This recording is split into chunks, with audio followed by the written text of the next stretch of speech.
Ambassador Zyx 471 of the Ethereal Collective adjusted his shimmering biosuit as he reviewed the intelligence reports on species 7834H, commonly known as humans.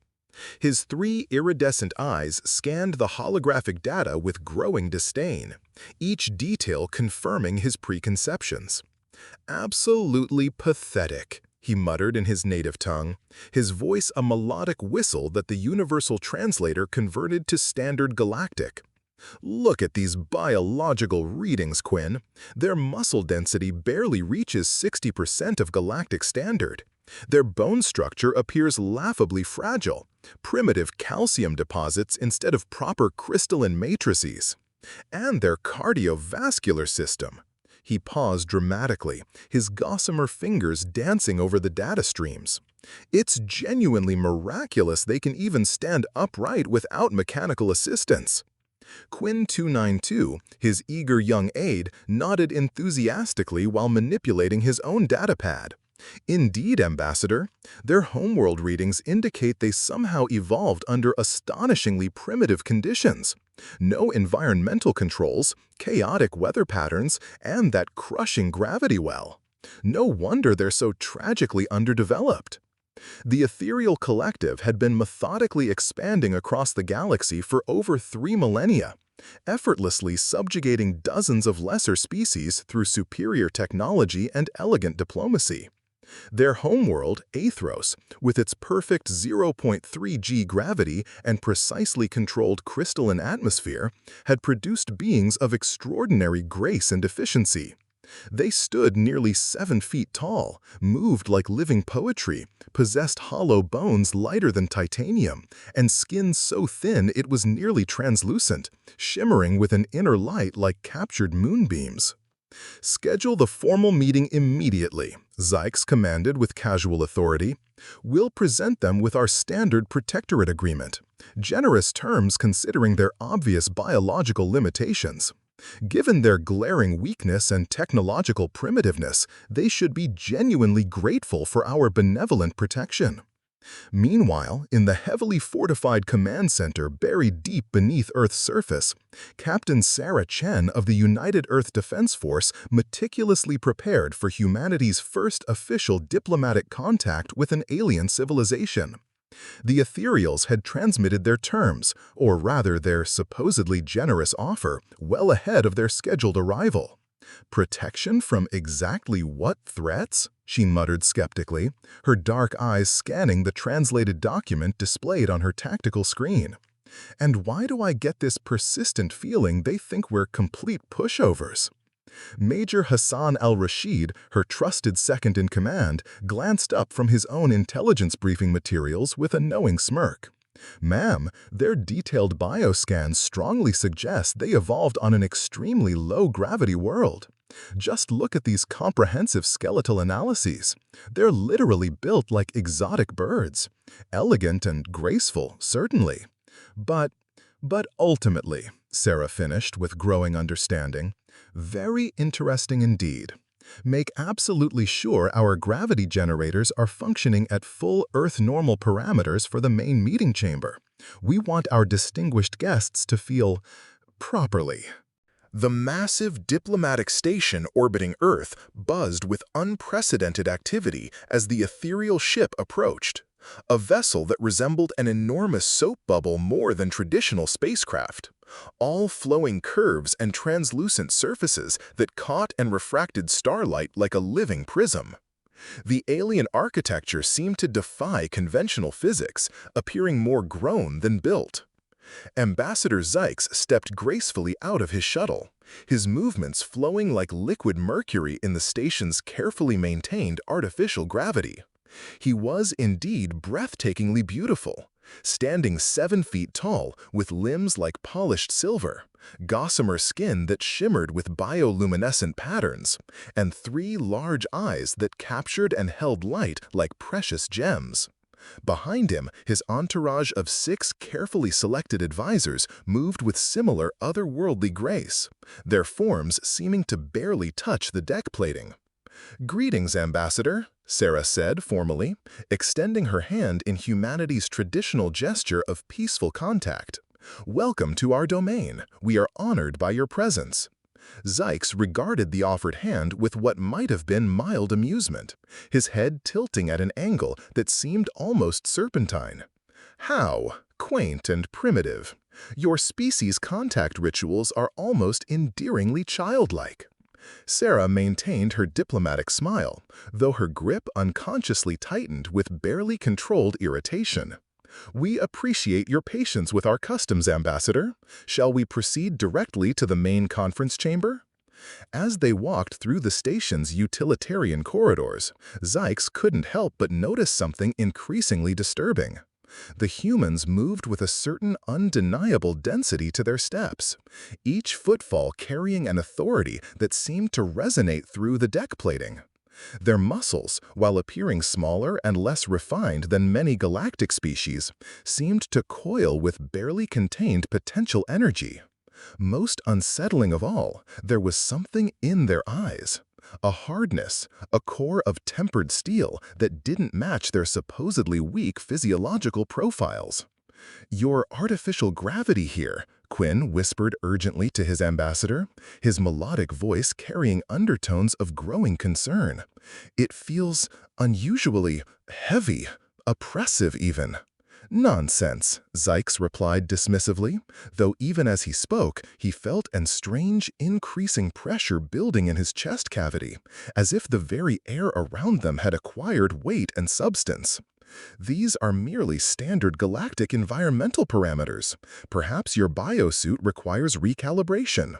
But privately, Ambassador Zykes was beginning to experience the first stirrings of genuine unease, as each step forward seemed to require marginally more effort than the last. The conference room exuded understated elegance in its functional simplicity. A polished obsidian table stretching 12 feet, ergonomically designed chairs equipped with individual environmental controls, and massive viewports offering a breathtaking panorama of Earth's blue marble surface rotating slowly below. As everyone settled into their designated positions, the ethereal delegation began displaying increasingly obvious signs of physical strain they desperately attempted to conceal behind diplomatic facades. "Now then," Ambassador Zykes began, his musical voice carrying noticeably less confidence than it had possessed mere hours earlier, "let us proceed with discussing the specific terms of your protectorate status within our expanding collective. The Ethereal Collective graciously offers your species comprehensive safety, advanced technological advancement, and benevolent guidance in exchange for reasonable resource extraction rights and appropriate compliance with our established galactic protocols." Sarah leaned back casually in her chair, a movement that appeared completely relaxed but caused several ethereals to visibly tense as they unconsciously recognized the controlled power coiled within her deceptively simple posture. Her dark eyes never left Zykes's increasingly strained features. "That does sound remarkably generous, Ambassador," she replied, her tone carefully maintained at diplomatic neutrality. "However, I find myself increasingly curious about something rather concerning. Your delegation seems to be experiencing considerable difficulty with our standard environmental systems. Are you perhaps feeling unwell? Should we summon medical assistance?" Ambassador Zykes straightened with visible effort, desperately attempting to project his usual aura of unquestionable authority, but even that simple movement seemed to cost him significant physical effort. Perspiration, an alien concept on his homeworld, began forming on his translucent skin. "We are functioning within perfectly acceptable parameters. Perhaps we could simply adjust the atmospheric composition to something more universally standard for diplomatic perceivings." "Oh, but these conditions are absolutely standard," Major Al-Rashid interjected smoothly, his voice carrying undertones of steel wrapped in silk. "Standard for Earth's environmental baseline anyway. Precisely 1 gravity, standard atmospheric composition, 78% nitrogen, 21% oxygen, trace gases. Nothing unusual or abnormal whatsoever. One of the ethereal advisors swayed dangerously in his chair, a thin sheen of alien perspiration now clearly visible across his gossamer skin. 1 complete gravity? He whispered with dawning horror. Of course, Sarah said, rising to her feet with fluid grace, a motion that to the increasingly distressed ethereals appeared as though she was effortlessly fighting against an invisible crushing weight and winning through sheer force of will. Would you perhaps like some refreshment? Water, perhaps? You're beginning to look rather pressed for comfort. The word choice was entirely deliberate. As the diplomatic proceedings continued with mounting tension, the ethereal delegation found themselves trapped in an increasingly nightmarish situation. What had begun as mild environmental discomfort was rapidly escalating into genuine life-threatening distress. Their elegant, hollow-boned skeletal frames, perfectly evolved for Aethros's gentle embrace, were simply never designed to withstand Earth's relentless gravitational crushing. Ambassador Zix desperately attempted to maintain his carefully cultivated aura of superior authority, but speaking itself was becoming a laborious, exhausting ordeal. Each breath felt like drowning in impossibly thick syrup, his normally melodic voice reduced to strained gasps. These diplomatic negotiations require more suitable environmental conditions for productive discourse.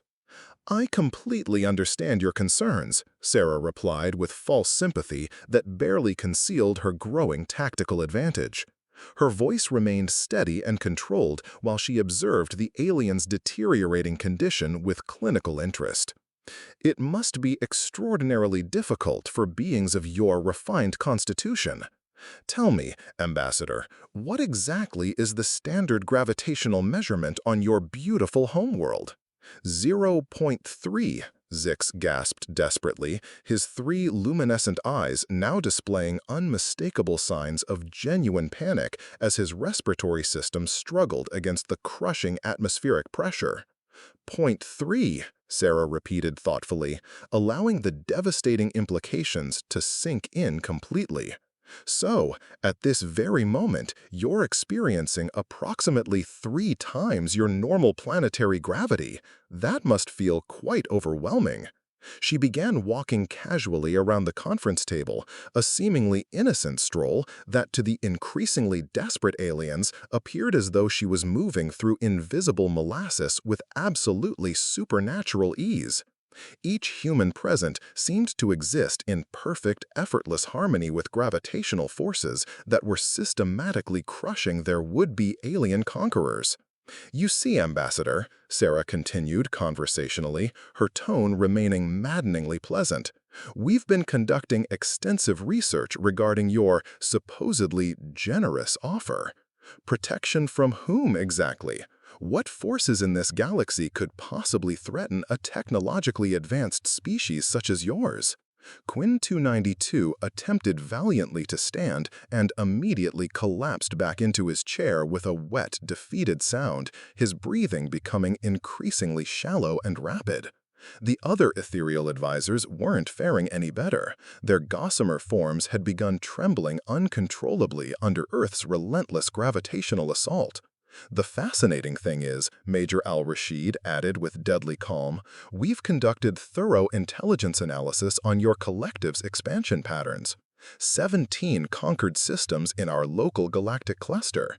Every single world possesses identical low-gravity characteristics, all inhabited by species perfectly adapted to gentle environmental conditions. It's quite a revealing pattern of systematic predation. Sarah leaned forward with fluid precision, her movement casual yet completely controlled. Tell me, truthfully, Ambassador, how many high-gravity worlds has your mighty collective ever successfully visited? The devastating question hung in the recycled air like a death sentence waiting to be executed. Ambassador Zykes, his once elegant features now grotesquely contorted with unbearable strain, suddenly realized with crystal clarity that his intelligence reports had catastrophically, fatally underestimated these supposedly primitive humans and their true capabilities. You cannot sustain this environmental torture, he wheezed desperately. But even as the words escaped his failing respiratory system, he watched in absolute horror as Sarah Chen effortlessly lifted a crystal pitcher of water with one hand, a vessel that in this crushing gravity must have weighed several pounds, and poured herself a drink as casually as breathing. "Cannot sustain what, exactly?" she asked with mock innocence, taking a deliberate sip while maintaining perfect eye contact. "This represents completely normal Tuesday afternoon environmental conditions for us, Ambassador. We are literally born into this gravity. We live our entire lives within it. We thrive and flourish under its constant pressure." She gestured smoothly toward Major Al-Rashid, who immediately understood the unspoken command and dropped to the floor, beginning a series of perfectly executed push-ups with mechanical precision.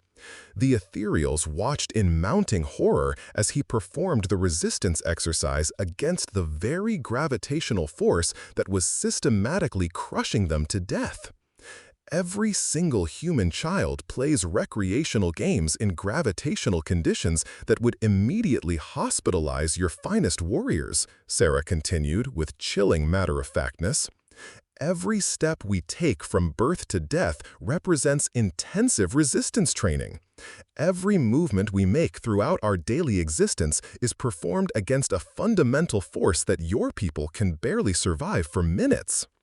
One of the ethereal advisors finally succumbed completely, sliding from his chair to the deck plating with a wet, sickening thud.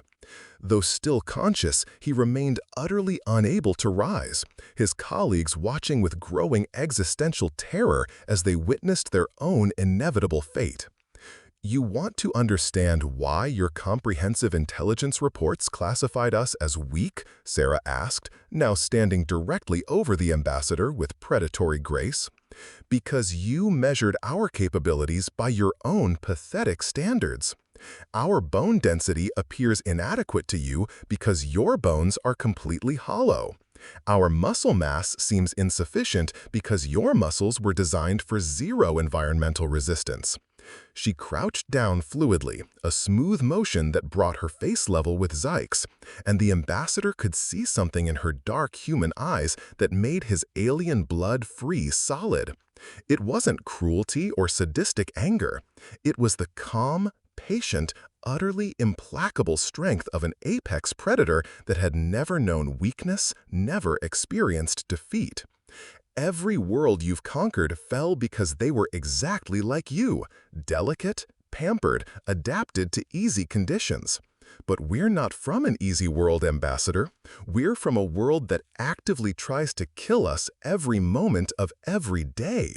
As additional members of the ethereal delegation systematically succumbed to Earth's relentless gravitational assault, Ambassador Zykes found himself confronting a terrifying revelation that shattered everything he thought he understood about galactic power structures. The humans surrounding him moved with such casual, effortless ease in environmental conditions that were literally killing his people, that their abilities seemed to transcend natural law itself.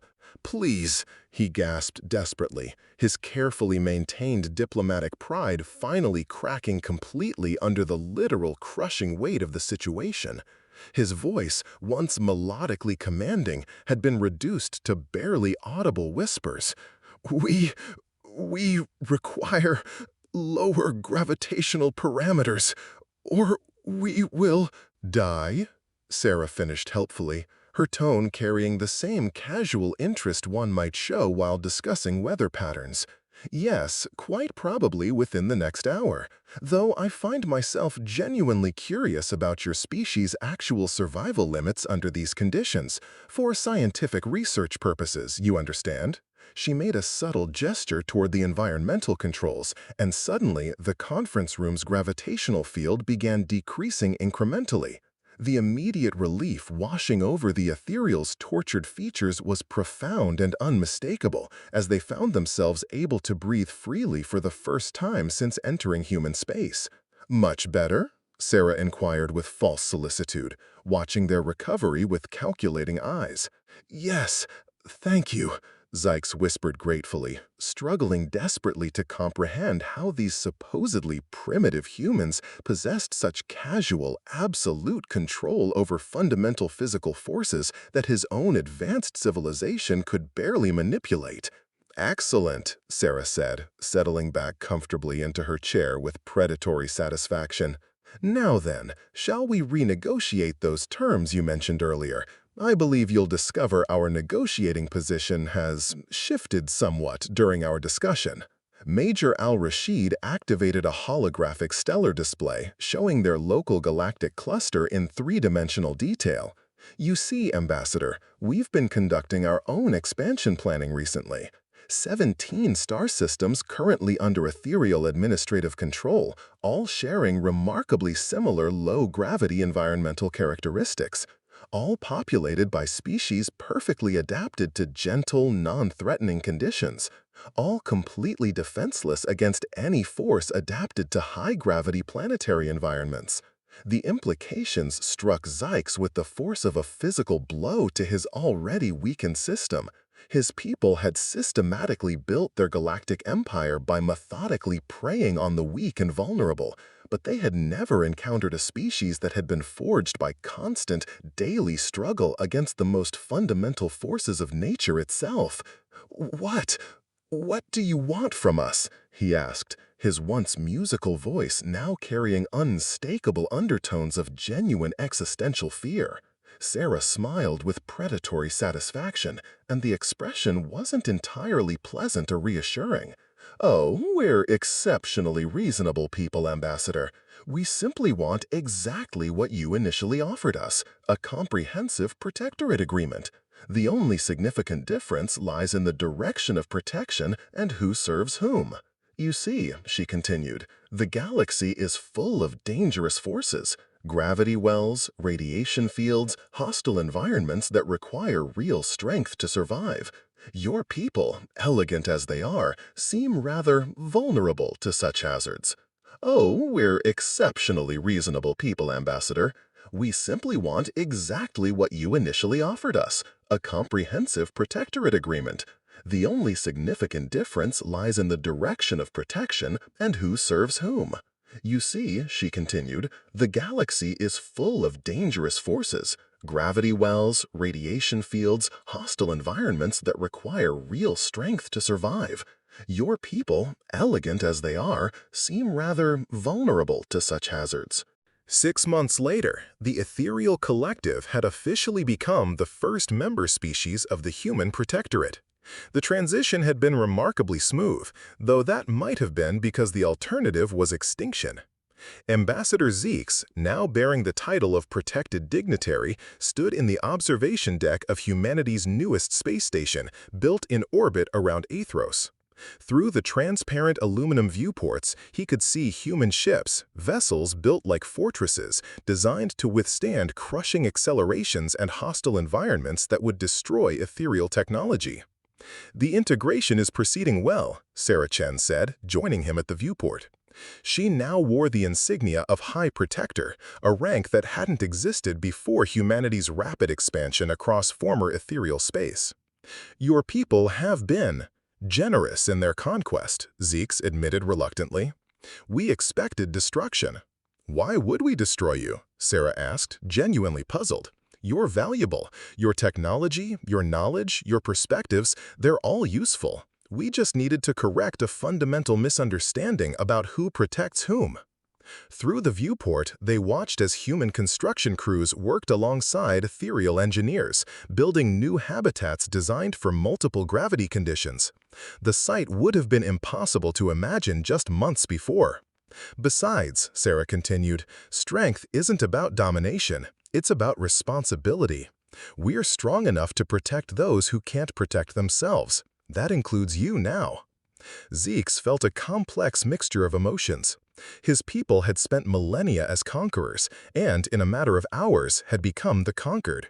Yet, under human protection, they were safer and more prosperous than they had ever been under their own rule. The other species in our former territories, he said, they're adapting well to human governance. Of course they are, Sarah replied. We understand what it's like to struggle against overwhelming forces. The difference is, we never gave up. We got stronger. As if to emphasize her point, she casually lifted a maintenance tool that had been left nearby, a tool that weighed nearly 50 pounds in the station's Earth normal gravity, and placed it in its proper storage bracket without any visible effort. Tell me, she said conversationally, has your government given any more thought to our proposal for military exchange programs? Zeeks shuddered slightly. The idea of ethereals trying to train under human military conditions was terrifying. But the idea of humans training ethereal forces was somehow even more unsettling. It suggested a level of casual physical superiority that his people were still struggling to comprehend. We are considering it, he said carefully. Sarah nodded approvingly. Good, because there are 17 systems out there that thought they were safe under ethereal protection. Now they know what real protection looks like. She gestured toward the star charts displayed on the station's screens, showing the rapid expansion of human influence across what had once been ethereal space. The galaxy is full of bullies who prey on the weak, she said, but they've never met anyone who was forged in the fires of a world that never stopped trying to crush them. They've never met humans. As she walked away, her footsteps echoing with casual authority in the high-gravity environment, Zeeks reflected on the cosmic irony of it all. His people had sought to conquer what they saw as a weak species from a backwater world. Instead, they had awakened giants who had been lifting mountains their entire lives and never realized it was unusual. The age of easy conquest was over. The age of human protection had begun. And across the galaxy, on 1,000 worlds where beings had grown soft under gentle suns and light gravity, the message was spreading. Humanity had arrived, and they were very, very strong.